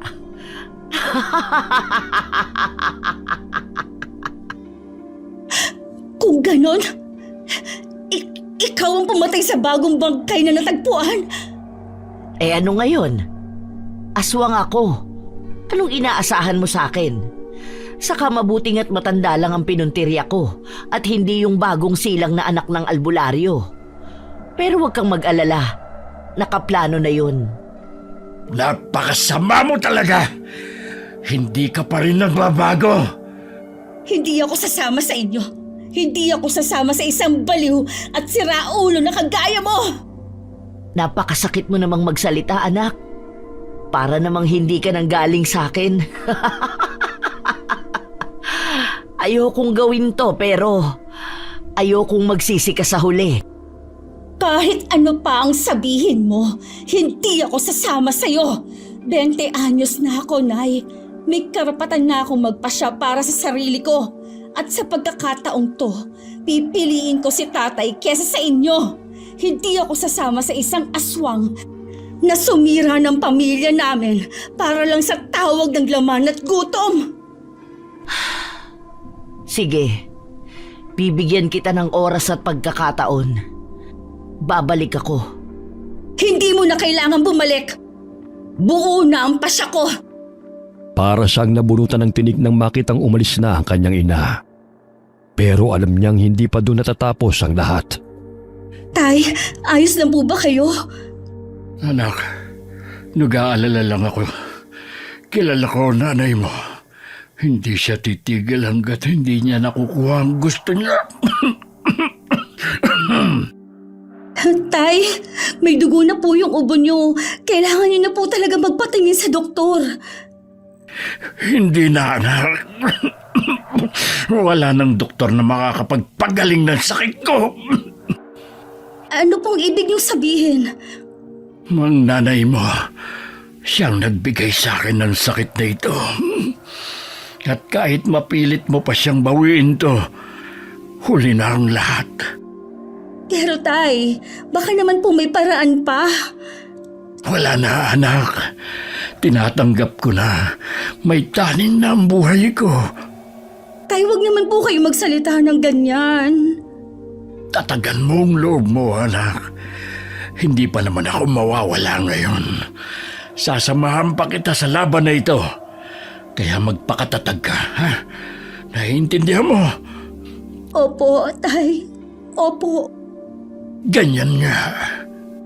Kinaumagahan, umagang nagtungo si Ney sa simbahan para manghingi ng tulong. Ang aga mo naman yata ngayon. May nangyari ba? Ate Risa, nagpunta po sa bahay si nanay kagabi. Ha? Huwag tayo dito mag-usap sa simbahan. Doon tayo sa likod, sa may hardin. Hindi na po ate. Wala na pong oras. Nagpunta ako rito para sana magpasama sa inyo. Saan? Kay Manong Aro po. Sa albularyo? Bakit? Mahaba pong kwento. Ipapaliwanag ko na lang po sa daan. Sige, sandali lang at magpapaalam muna ako. Matapos payagan na umalis si Sister Risa, pumunta kagad sila sa bahay ng albularyo. Habang nasa daan ay nagkwento na si Ney sa kaibigan. Kagaya nga po ng sabi ko, nagpunta si nanay sa bahay at gusto niyang sumama ako sa kanya. Ate, siya rin po pala ang aswang na pumatay sa matandang babaeng natagpuan. At ang dahilan kung bakit nagkasakit si tatay. Napakasama niya, ate. Napakasama niya. Tahan, nanay. Magiging maayos din ang lahat. Alam ko pong hindi sasang-ayon si tatay sa desisyon kong lumapit sa albularyo. Pero ate, nakataya rin dito ang buhay ng anak ng albularyo. Anong ibig mong sabihin? Balak ni nanay na biktimahin ang anak niya. Ano? Grabe! Napakasama naman pala talaga ng nanay mo. Tama lang ang pasya mo at sigurado kung maiintindihan ka rin ni Mang Sedo. Oh, nandito na pala tayo. Sandali at kakatok muna ako. Oh, kayo pala. Ano sadya nyo? Ano po? Ayos ka lang ba? Pwede po ba tayong mag-usap sa medyo malayo po rito? Ang mag-ina ko lang ang kasama ko ngayon. Hindi ko sila pwedeng iwan. Si Ate Risa na lang po muna ang magbabantay sa kanila. Pwede po ba yun? Mahalaga lang po ito. Pumayag na po kayo. Huwag po kayo mag-alala, hindi po ako aalis. Sige. Pumayag ang albularyo. Kaya sumama ito kay Ney para makapag-usap sila. Sapat lamang ang layo ng lugar na pinuntahan nila para hindi maamoy ng dalaga ang mabangong halimuyak ng sanggol. Ano bang sasabihin mo't kailangan pang lumayo? Siguruhin mo lang mahalaga talaga to. Sobrang importante po. May aaminin po ako. Naghihintay ako. Siguro naman po napapansin nyo na may kakaiba sa akin.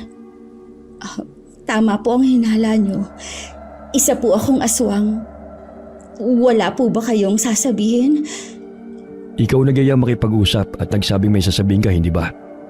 Diretsuhin mo na ako. Tulungan niyo po ako. Tulungan ninyo akong puksain ang nanay ko. Hindi ko po ginusto maging isang aswang. Hindi ko po ito pinangarap. At kahit kailan, hindi ko gugustuhin pumatay ng tao para lang mapahawi ang gutom ko. Alam ko pong misyon nyo ang puksain ng mga kagaya ko, pero baka pwede naman po na huwag na ninyo akong ibilang sa mga papatayin ninyo. Kailangan po ako ng tatay ko. May sakit po siya. Isa pa, pabait po ako. Hindi po ako nambibiktima. At bakit ko naman gagawin ang sinasabi mong pagpatay sa nanay mo? Dahil balak ng nanay ko na biktimahin po ang anak ninyo. Ano? Kung tama po ang hinala ko, sa darating na blue moon niya balak gawin. May panahon pa po tayo para pigilan siya. Sa susunod na buwan na yon? Matutulungan niyo po ba ako? Hindi ko alam kung mabuti ba talaga ang intensyon mo o kung anong dahilan mo. Lalo na't alam ko ang ginagawa niyong dalawa ni Sister Risa sa likod ng simbahan at sa ngalan ng Diyos. Gusto ko lang malinaw sa iyo. Hindi ko to gagawin para sa iyo. Gagawin ko to para sa anak ko at sa mga taong maaaring maging susunod na biktima ng iyong ina. Alam ko pong hindi mabuti. Nagkasala ako, pero gusto ko pong magpasalamat. At pangako po, pagkatapos nito, handa akong magbayad sa lahat po ng kasalanan ko sa simbahan at sa Diyos. Mabuti kung ganon. Pero may isa pa po akong pakiusap. Pwede niyo po bang gamutin ang tatay ko? Hindi po siya aswang. Biktima lang din po siya. Kung maaari po sana, tulungan niyo rin po siya. Gamutin ang tatay mo? Pwede kong subukan. Manggagamot ako, oo.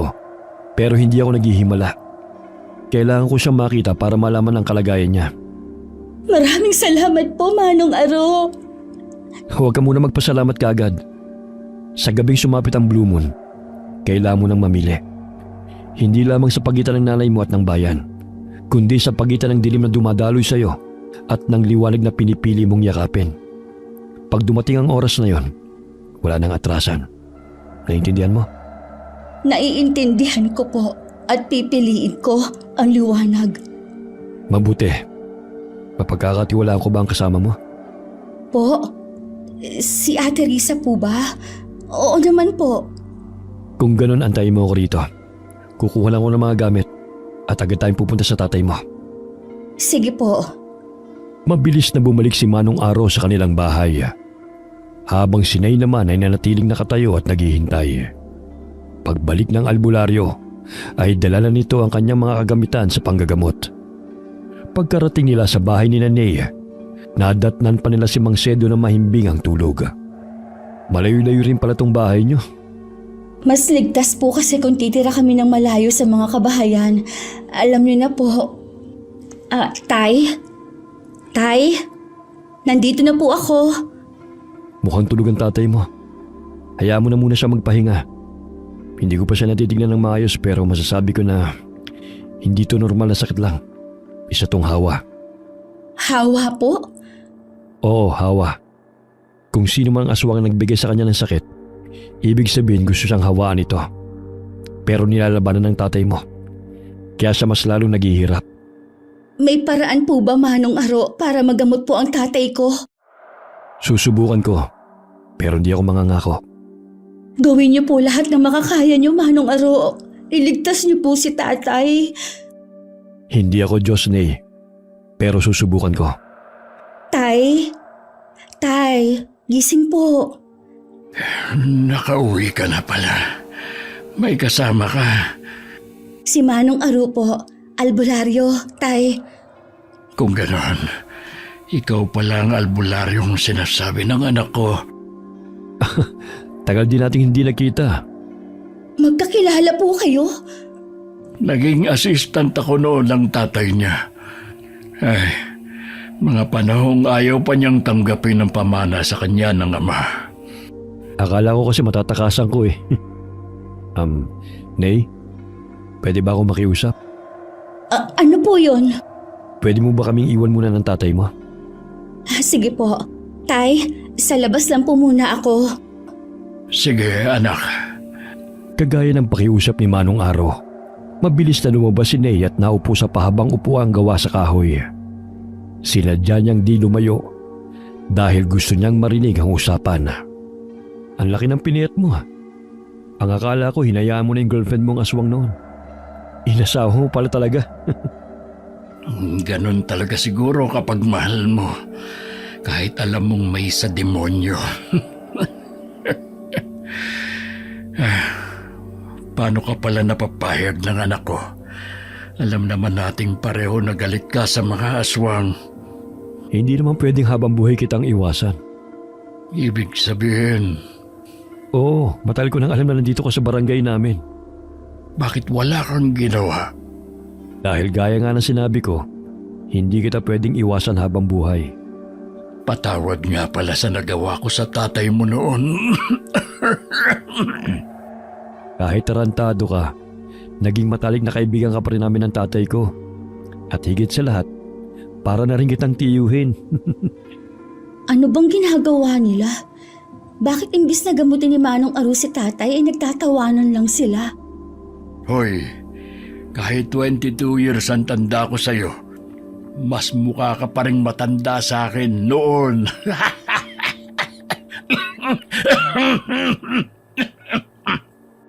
Ayan, sige, tawa pa. Kailan mo babalak sabihin sa anak mo? Pwede bang ikaw nang magsabi sa kanya? Pati ba naman sa anak mo? Magpakalalaki ka naman. Hindi ko yata kakayanin magpaalam sa kanya. Sa unang pagkakataon na, nakita ni Ney na naging mahina si Mang Sedo sa harap ng ibang tao. Gusto niyang lapitan at yakapin ang ama. Pero alam niya na kahit anong gawin niya, wala na talagang pag-asa pa. Pero gusto niya pa rin sumugal. Naiintindihan ko, pero mukhang alam niya na. Hindi mo na kailangang sabihin. Alam na niya. Hindi ako sigurado kung gaano kalalim ang alam niya. Pero sigurado ako, nasasaktan na siya. Anak ko yun. Dapat akong nagprotekta sa kanya. Hindi ako ang dahilan ng sakit niya. At may pagkakataon ka pa para itama mga pagkukulang mo. Hindi pa huli ang lahat. Hindi ko alam kung karapat-dapat pa ako, lalo na't kung malaman niyang ako ang dahilan kung bakit ganito ang naging buhay niya. Ang totoo, Sedo, hindi lamang dugo ng aswang ang dumadaloy sa bata. Dugo mo rin yun. At may kabutihan pa rin sa'yo. Kaya may pag-asa pa siya. Naramdaman ni Ney ang bigat ng bawat salita. Gusto niyang malaman ang buong katotohanan. Pero pinili niyang manahimik. Dahil sa sandaling yun, mas kailangan niyang unawain hindi lamang ang kanyang ama, kundi pati ang sarili niyang pinagmulan. Aro, kung sakaling hindi na ako magising bukas, pwede bang ikaw nang bahala sa kanya? Tigilan mo nga yung drama mo. Buhay ka pa. At habang buhay ka pa, ikaw mismo ang dapat gumawa niyan. Tay, Humiga ka na. Sisimulan ko ng panggagamot. Hindi ako sigurado kung may silbi pa ba to pero susubukan ko pa rin. Aro, huwag mong masyadong galingan ha. Baka mapilitan pa akong mabuhay ng matagal. Kung may tawa kang ganyan, may laban ka pa. Huwag ka magkunwaring handa ka na. Inilabas ni Manong Araw ang isang maliit na mangkok na gawa sa baon ng nyoga. Binuhusan niya ito ng itim na langis. Saka nilagyan ng tuyong dahon na agad namang kumislap. Sa liwanag ng liwanag, sa anino ng anino, lumabas ka kadiliman. Ibalik mo ang hindi sa'yo. Aro, mainit. Parang may apoy sa loob ko. Huwag kang bibitaw. Pero bitiwan mo ang sakit. Isuko mo ang galit. Panginoon, sana po gumana. Pagalingin niyo po ang tatay ko.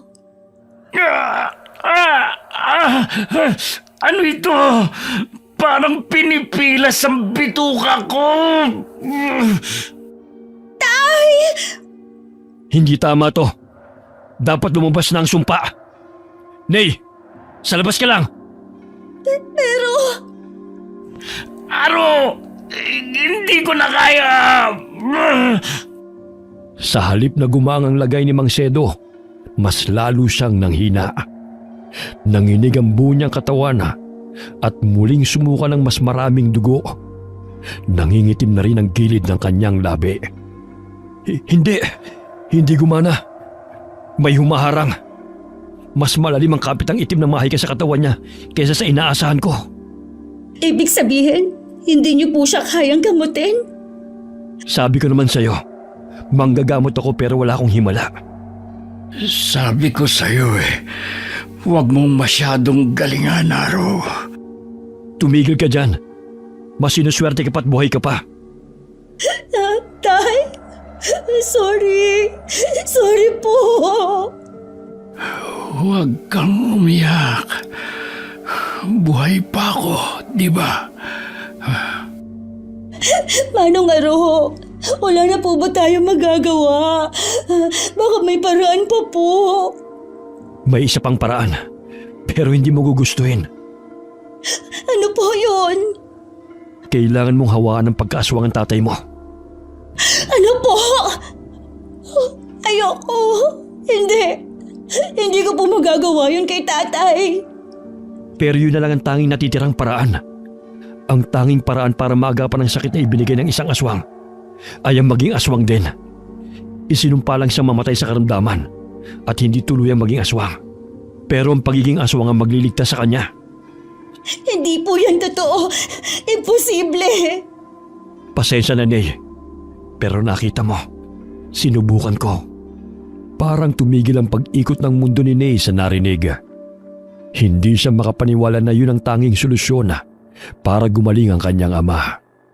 Gusto niyang paniwalaan kasinungalingan lamang yun. Pero kita niya sa mukha ni Manong Aro na seryoso ito. Nang sumunod na araw, parang lantang gulay na naglakad si Ney papuntang simbahan. Nay! Hoy! Ayos ka lang? May nangyari ba? Para kang pinagbagsakan ng langit at lupa dyan. Ate, kung kayo po ang nasa sitwasyon ko, ano po ang gagawin niyo? Ha? Ano bang nangyari? Kasi po, Oh, sinubukang gamutin ni Manong Aro si tatay, di ba? Pero wala na raw po talagang ibang paraan kundi ang hawahan ko siya ng pagiging aswang ko. Ha? Ate, nahihirapan ako. Ano pong gagawin ko? Gusto ko pong mabuhay pa si tatay pero ayoko siyang maging halimaw. Diyos ko, Nay. Hindi ko alam ang tamang sagot. Hindi kasi ako. Ikaw. Pero naiintindihan ko. Mahirap yan. Parang pinipili mo magdusa rin siya. Pero pareho po kami masasaktan kahit ano pa po ang piliin ko. Kapag hinayaan ko siya mamatay, mawawala siya. Pag niligtas ko po siya, baka hindi na siya maging siya. Ganyan talaga pag mahal mo ang isang tao. Lahat ng pagpipilian mo, masakit, walang panalo. Pero bakit parang ako lang po ang kailangang mawalan? Kasi ikaw ang nagmamahal. At sa totoo lang, ang tunay na pagmamahal, minsan hindi patas. Minsan ikaw lang ang lumalaban, ikaw lang ang sumusugal. Pero alam mo rin sa sarili mo, hindi mo kayang manood lang. Kung gagawin ko yun sa kanya, hindi ko na alam, ate. Tinanong mo na ba ang tatay mo? Nag-usap na ba kayo tungkol dito? Hindi pa po. Sa totoo lang po, natatakot po ako sa pwedeng maging sagot niya eh. Naiintindihan ko. Pero alam mo, minsan yung kinakatakutan nating sagot, mas magaan pa pala kaysa sa mga gumugulo sa isip natin. Baka mas mahirap lang talaga pag hindi mo tinanong. Paano po kung maghalit siya? Paano po kung kamuhian niya ako kahit sa ideya pa lang? Eh di magalit siya. Karapatan niya yun. Pero karapatan mo ring subukang iligtas siya. At karapatan niyo pareho na pag-usapan ito bilang mag-ama. Kaso, paano ko sasabihin? Tay, gusto mo po ba maging aswang para mabuhay ka? Parang ang bigat po. Ang hirap naman po. Sorry. Pero alam mo, walang magaan sa ganyang usapan. Pero mas mahirap pag pinili mong mag-isa sa desisyon na dapat sana dalawa kayong humaharap. Kung talagang mahal mo ang tatay mo, bigyan mo siya ng boses. Huwag mong agawan ang karapatang pumili para sa sarili niya. Gusto ko lang po siyang mabuhay. Kahit kapalit ay ako. Kahit kapalit ay lahat na meron ako. Pero sa ganitong paraan, hindi ko na po alam. At kung ganun ka magmahal, sigurado akong kahit gaano man kasakit ang sagot niya, kakayanin mong tanggapin.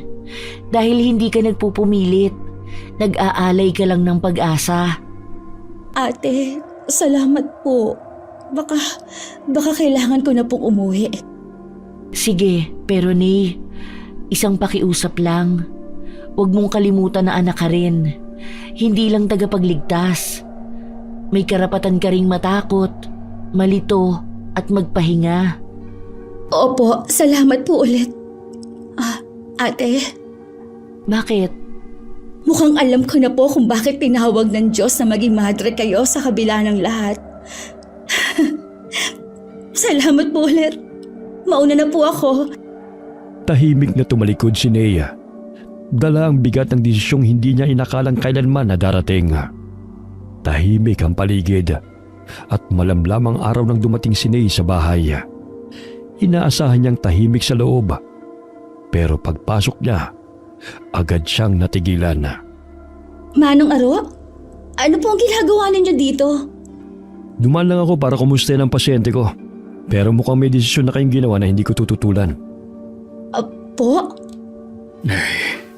Anak, huwag ka sanang mabigla pero pinag-isipan ko ito ng matagal at napagpasyahan kong pumayag ng maging aswang.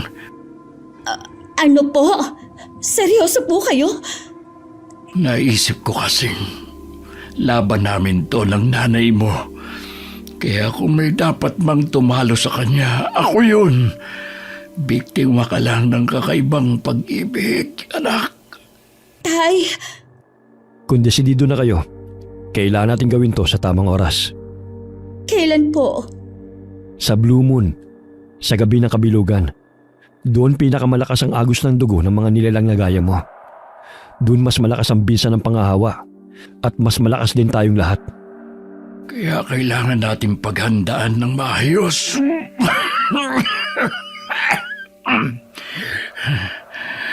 Hindi lang ito tungkol sa akin o sa'yo, kundi tungkol sa kung anong klaseng kinabukasan ang gusto mong itayo, anak. May sapat na oras pa tayo bago ang Blue Moon. Sa mga araw na yon, mag-iipon tayo ng lakas, ng anting-anting at ng tapang. Tumango si Nea. Napangiti siya dahil sa wakas, hindi na siya nag-iisa.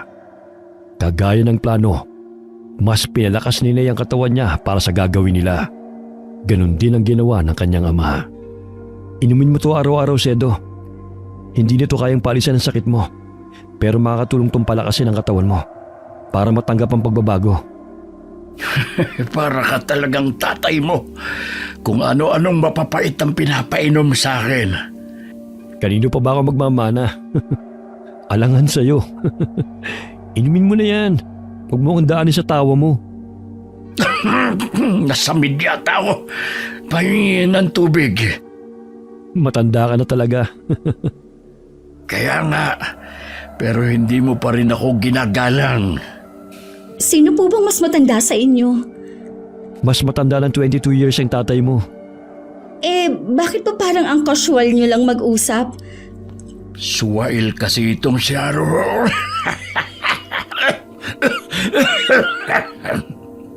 Yan, tawa pa.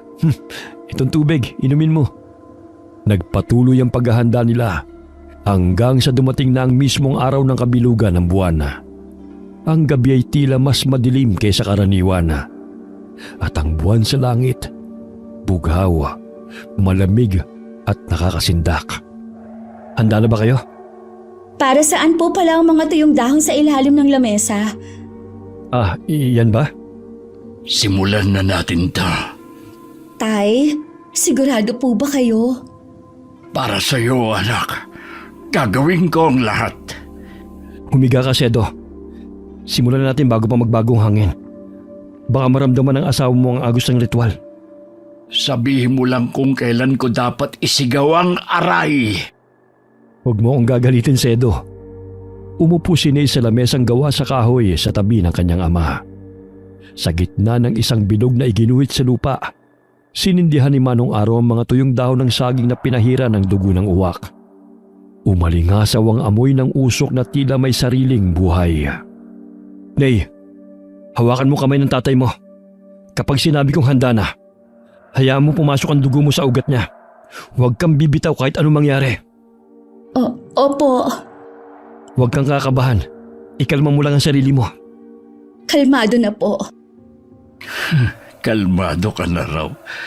Pero naririnig ko hanggang dito ang kabog ng dibdib mo, anak. Tay naman po. Alam mo ba, sa dami ng iniyakan kong gabi, iniisip ko kung kailan darating yung araw na magpapasalamat ako sa sakit. Ngayon ko lang siguro naiintindihan. Bakit po?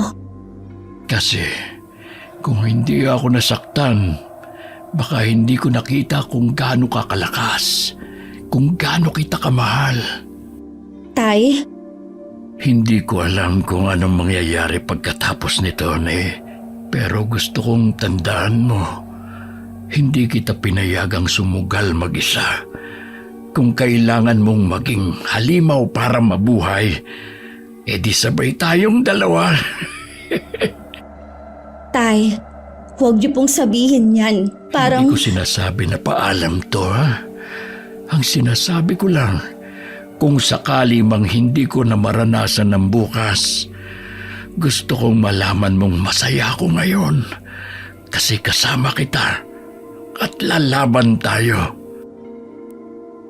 Sedo, Hola, bago pa ako magdrama ng todo, simulan na natin. napapikit si Ney nang hiwaan ni Manong Aro ang palad ng dalaga.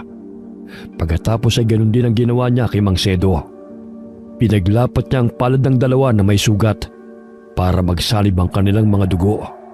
Hinigpitan naman ni Ney ang hawak sa kamay ng kanyang ama. Ramdam niya ang kakaibang init na bumalot sa kanilang mga palad habang dahan-dahang pumapasok ang kanyang dugo kasama ang enerhiya na papunta sa katawan ng kanyang ama. Ang init! Tay? Tay! Kaya niyo po ba? Anak, kaya ko! Sigurado po kayo, ha?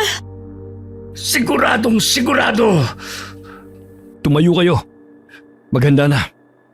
Biglang lumamig ang paligid. Nagtatayuan po ang balahibo ko sa katawan. Ha?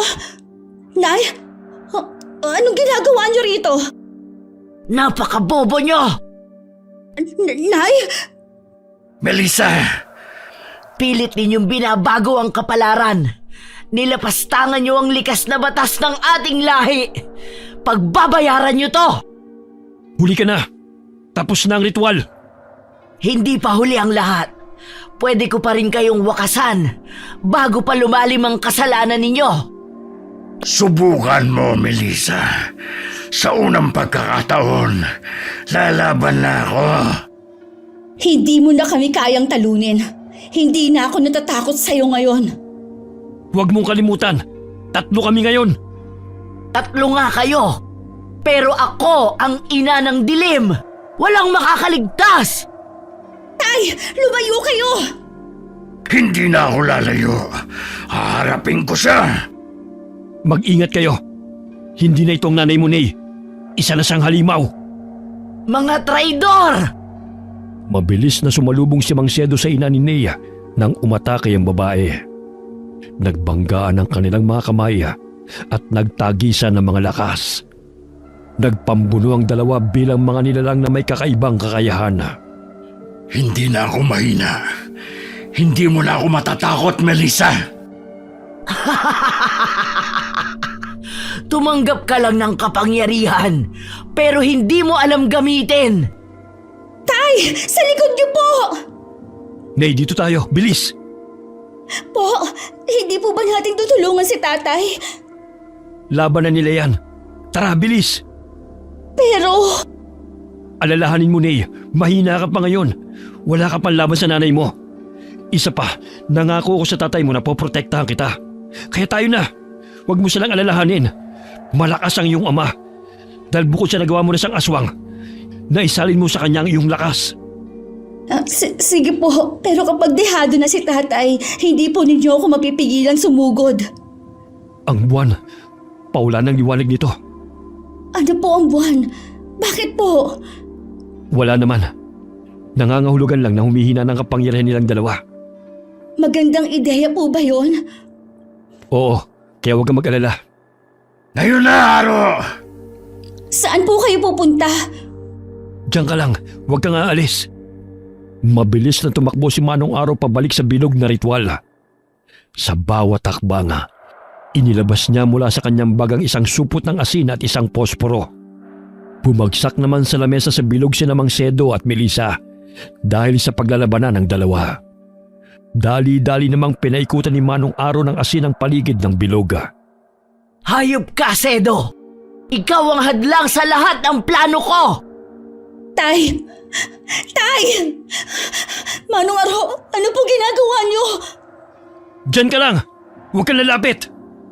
Anak, mahal na mahal ka ni tatay. Leche! Sedo! Anong balak mo? Tapos ka na! Ngayon na! Kasabay ng sigaw ni Mang Sedo. Mabilis na sinindihan ni Manong Araw mga tuyong dahon ng saging na nakapaikot sa bilog na lamesang gawa sa kahoy. Maya-maya'y agad itong nagliyab. Hindi! Tay! Tatay! Hindi! Hindi! Anong ginawa mo? Anong ginawa mo, Manong Aro? Bakit? Mahal ka ni tatay, anak. Hindi, Tay! Tay! Patawarin mo ako, Nay. Pero yun ang hiling ng tatay mo. Hindi! Bakit mo sinulog ang tatay ko? Hindi siya masama. Hindi, Tay. Bitiwan mo ako! Bitiwan mo sabi! Nay! Nay! Makinig ka sa akin. Ito ang gusto ng tatay mo. At ito na lang ang natitirang paraan para maging malaya ka. Ayoko maging malaya! Ayoko! Kung kapalit-pala nito, buhay ng tatay ko! Ayoko! Itinulak ni Ney ang albularyo at mabilis na tinulungan ng ama para mailigtas sa apoy. Dahil sa kanyang pagkataranta, bigla siyang nakapagpalit ng anyo bilang aswang para mabilis na mailigtas ang ama. Nakaramdam din siya ng awa para sa kanyang ina, pero huli na dahil tuloy na itong nasunog.